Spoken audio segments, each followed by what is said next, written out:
नमस्कार प्रिय दर्शकों। आचार्य जी, यदि किसी जातक के पास जन्म कुंडली नहीं है या चंद्र कुंडली नहीं है और उसके जीवन में परेशानी है, तो वह इंसान जब परेशान रहता है तो क्या कारण है जो उसको परेशानियों का सामना करना पड़ता है, और इस पर आप क्या अपना विचार रखना चाहते हैं, वो हमारी सभी दर्शकों के सामने अपने विचार रखें। क्या कहना चाहते हैं वो? ठीक है, नमस्कार आचार्य जी। नमस्कार। देखिए, ऐसा है कि यदि किसी के पास जन्म पत्री नहीं है, हाँ, तो उसके लिए मैं एक अपने हिसाब से जो बताने जा रहा हूँ, यदि ये दर्शक उस बात को समझने की कोशिश करेंगे तो काफ़ी हद तक परेशानियाँ उनकी दूर हो सकती हैं। और रही बात परेशानी की, तो आचार्य जी, परेशानी की बात ऐसी है कि हमारे सब कर्मों के हिसाब से हमें मिलती है। कहने को तो कुछ मूर्ख लोग ये भी कहते हैं कि हमने तो कभी चींटी नहीं मारी है, हमें प्रॉब्लम क्यों हो रही है जी। भाई ऐसा नहीं है। आप चलते हो रास्ते पे तो ऐसा हो सकता है कि आपने क्या किया क्या नहीं किया, गणित लगाता है नहीं लगाता, लेकिन जहाँ ईश्वर का काल चक्र चल रहा है वहाँ तो हर चीज की गिनती होती है। कभी कभी तो किसी इंसान को बगैर कमाए हुए धन की प्राप्ति होती है, कभी खजाना मिल जाता है, कहीं पैसे पड़े मिल जाते हैं। तो फिर ये क्या है, किस्मत नहीं है? तो किस्मत तो अपना असर दिखाती है कर्मों के हिसाब से। अब प्रश्न आपका ये है कि यदि किसी के पास जन्म पत्री ही नहीं है और परेशानियों से जूझ रहा है तो वो क्या करे? क्या करे? तो आचार्य जी, ऐसा है कि मैंने एक अपना अनुमान लगाया है, उस हिसाब से मैं बता सकता हूँ जनता के लिए कि देखो, ग्रहों के कुछ रिश्ते भी होते हैं। बिल्कुल। हमारे यदि 9 ग्रह हैं जो जन्म पत्री में लिखे जाते हैं, तो उसी हिसाब से जो रिश्ते हैं, तो मैं उन रिश्तों को बताऊंगा और उन रिश्तों के हिसाब से जो ग्रह आपका खराब है, तो पहचान के लिए उस रिश्तेदार से आपके मीठे संबंध नहीं होंगे। तो आप ये है कि उन ग्रहों को चेक करिए कि जो रिश्तेदार से आपका खट्टापन है, अच्छे विचार नहीं मिल रहे हैं, तालमेल नहीं बैठ रहा है, तो समझ लो आपका वो ग्रह खराब है। तो मैं सबसे पहले बात करूंगा यहाँ पर सूर्यदेव की।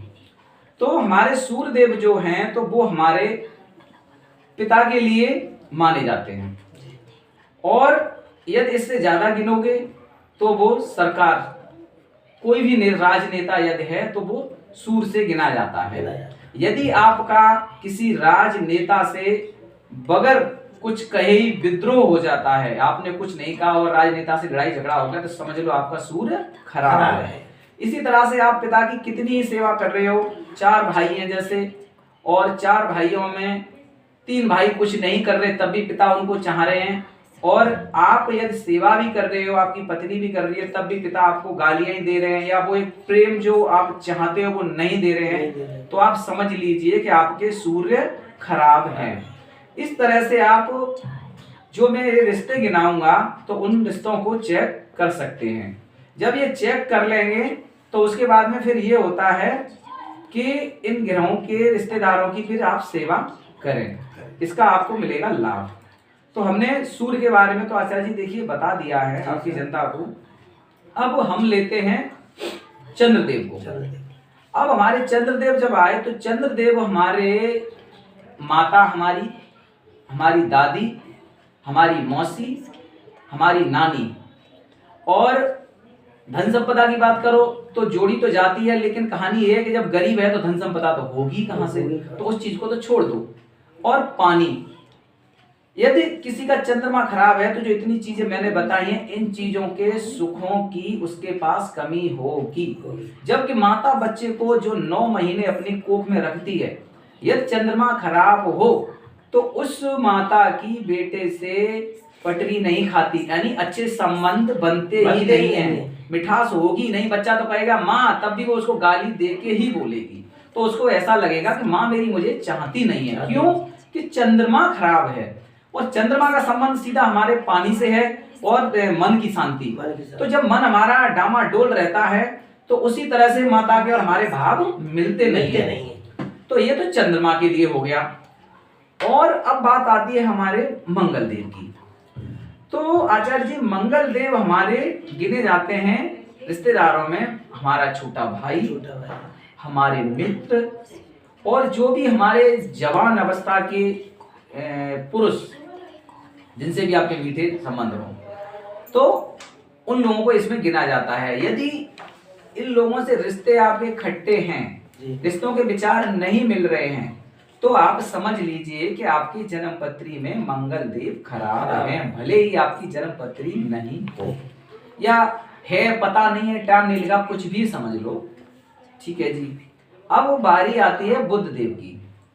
तो ऐसे ही बुध देव के लिए रिश्ता गिना गया है। सबसे पहले हमारी बुआ, फिर हमारी बहन, फिर हमारी बेटी।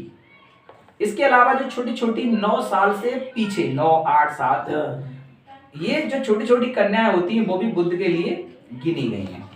आप देखेंगे कि यार इनसे रिश्ते आपके अच्छे नहीं हैं, इनसे लड़ाई झगड़े हैं, तो समझ लीजिए कि आपकी जन्म पत्री में आपके बुध देव खराब है। अब बुध के बाद में आते हैं बृहस्पति देव। जो बृहस्पति देव हैं वो हमारी धन संपदा के मालिक हैं। तो सबसे तो पहले आपके पास गरीबी अति होगी। और दूसरी बात, रिश्ते की बात आती है तो हमारे दादा, हमारे पिता के पिता और ब्राह्मण। अब इसमें मंदिर का पुजारी भी हो सकता है, कोई बुजुर्ग भी हो सकता है। इन लोगों से आपके तालमेल अच्छे नहीं बैठेंगे। आप उनसे बेशक उनके चरण स्पर्श कर लो, पैर पकड़ लो, फिर भी वो आपको लात ही मारेंगे। क्यों? कि वो ग्रह जो खराब है ना, तो वो मानसिक संतुलन बैठने नहीं देता। आपको ये लगेगा मैं अपने दादा की बड़ी सहायता करता हूँ, सेवा करता हूँ, फिर भी दादा तो मुझे चाहते ही नहीं है। उन्होंने तो सारी प्रॉपर्टी उसको दे दी, इसको दे दी। तो भैया दादा का कसूर नहीं है, ये आपकी पत्री में बैठे देव गुरु बृहस्पति खराब है। ये रिश्ता है देव गुरु बृहस्पति का। अब इसके बाद में हमारे आते हैं दैत्य गुरु शुक्राचार्य। अब शुक्राचार्य हमारे जो हैं वो गिने जाते हैं रिश्तों में। सबसे पहले हमारी पत्नी, फिर हमारी प्रेमिका, और उसके बाद में हमारे शरीर का जोश भी गिना जाता है। यदि आप डेली बेज कभी कुछ यदि परेशान रहते हो और शरीर में ताकत बनेगी कहां से जब बीमारी पकड़ती रहती है, तो क्या आप बताओ गृहस्थी के बसाने के लायक हो? नहीं हो सकती। या क्या प्रेमिका करेगी? या कहीं भी जाओगे तो आपको कोई पसंद करेगा ही नहीं। क्यों? कि जब बीमारी पकड़ती रहेगी तो चेहरे पे नूर होगा ही नहीं। तो ये सबसे बड़ी परेशानी है। तो शुक्र आपका मान लीजिए खराब है। अब बात आती है शनिदेव की। तो हमारे जो शनिदेव हैं, तो शनिदेव का काम है कि हमारे रिश्तेदारों में जो हमारे चाचा हैं, अब वो चाहे हमारे पिता के भाई हों या पिता से छोटे पिता के मित्र, वो भी हमारे चाचा ही के समान होते हैं। और यदि कोई अड़ोसी पड़ोसी भी हमारे पिता से छोटा है तो हमें उसे अंकल या चाचा ही कहते हैं। तो वो लोग भी कभी जीवन में आपके काम नहीं आएंगे।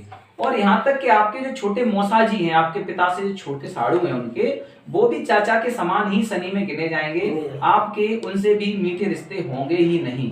क्यों? कि वो शनिदेव जब खराब हैं तो ये रिश्ते आपके मीठे हो नहीं सकते। ये शनिदेव की पहचान है। और इसके अलावा फिर शनिदेव हमारे जो मजदूर हैं, हमारे जो भिखारी हैं, ये भी शनिदेव के ही गिने जाते हैं।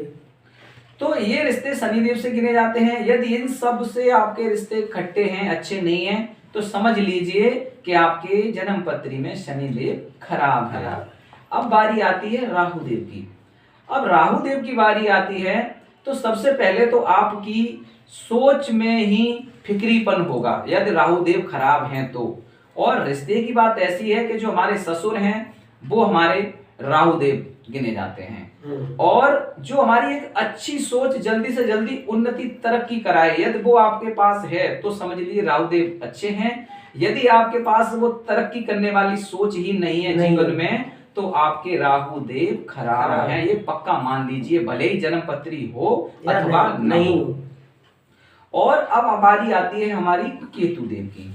तो यदि केतु देव की बारी आती है तो केतु देव सबसे पहले तो वो इंसान कड़वा बोलता है, जैसे कहते हैं ये बहुत खराब बोलता है, तो सबसे पहली तो पहचान उसकी होगी, उसके केतु देव खराब होंगे। और रिश्तों की बात करते हैं आचार्य जी, तो रिश्तों में सबसे पहले तो हमारा पुत्र, उसके बाद में हमारा बेटे का बेटा जिसे कहते हैं नाती, और पुत्री का बेटा जिसे कहते हैं देवता, और हमारा जीजा और हमारा साला, ये रिश्ते हमारे, और भांजा, ये रिश्ते हमारे केतुदेव से जोड़े जाते हैं। यदि केतुदेव पत्री में खराब हैं और आपको मालूम नहीं है तो इन रिश्तेदारों से आपके मीठे संबंध होंगे ही नहीं। तो आचार्य जी अब इसके लिए ये करना है कि मैंने ये 9 ग्रहों के जो रिश्ते गिनाए हैं, यदि किसी को ये लगता है कि भाई अब हमारे रिश्तेदारों से इन रिश्तेदारों से हमारे अच्छे संबंध नहीं है, तो उपाय क्या है? जनता का यही सवाल तो आएगा, यही सवाल आएगा, उपाय क्या है? तो आचार्य जी उपाय ये है कि जन्मपत्री तो है नहीं, लेकिन मैं एक अनुमानित जो उपाय बताने जा रहा हूं, इस उपाय का कोई नुकसान नहीं है। वो कोई भी इंसान हो उन रिश्तों को देख ले ग्रह के हिसाब से और फिर इस उपाय को करे। उपाय ये है कि जो मैंने ग्रहों के रिश्तेदार गिनाए हैं उन रिश्तेदारों से अच्छे संबंध बना के रखे, मन प्रेम अच्छा रखे। अगर वो 4 गालियां भी देते हैं तो सुन लो, क्यों कि आपको रिश्ता अच्छा करना है। तो यदि आप ये कहते हो नहीं जी मैं तो नहीं सुनूंगा, मैं क्यों सुनूंगा, उसने मुझे एक सुनाई तो मैं तो 2 सुनाऊंगा, तो भैया ये कभी ग्रह ठीक नहीं हो सकते। क्यों? आपके झुकाव अंदर है ही नहीं, जो झुकता है वो फलता है, ये सोच लो पहली बात। दूसरी बात आती है कि जो ये तो रिश्तेदार वाली बात आ गई, तो इंसान अकड़ जाता है, मैं नहीं झुकूंगा। यदि आप सड़क पे जा रहे हो, निर्बल हो, यदि किसी ने आपके चांटा मार दिया, उससे क्यों नहीं लड़ते भैया? उससे क्यों चुपचाप चले जाते हो? तब आपका कहाँ जोश चला जाता है, कहाँ बल चला जाता है, मंगल क्यों नहीं बल दिखाता आपका? तब तो चुप से सुन के चले जाते हो और अपने मन में शांति कर लेते हो। यदि यही सोच लो कि हमें बाहर का मारेगा, उससे अच्छे तो घर के ही मार रहे हैं, तो वो झुकना सीख लो, रिश्ते मीठे कर लो। आप पैदा हो गए, वो तो ग्रह जैसे बैठे थे वैसे बैठ ही गए, अब तो वो हटने के नहीं है। लेकिन ये मेरा दावा है, यदि इन ग्रहों के रिश्तेदार आपको किसी कॉपी में लिख के और देख के यदि उनसे मीठे रिश्ते बनाओगे, तो जो आपके घर में अब आगे आपका बच्चा या बच्चे का बच्चा, यानी नाती जिसे कहते हैं, बेटे का बेटा, या जो भी बच्चा पैदा होकर नया जीव इस संसार में आएगा, उसके ग्रहों में यदि सुधार ना आए तो आप कमेंट मार के मुझे बता सकते हैं कि नहीं जी आपने तो झूठ कहा था।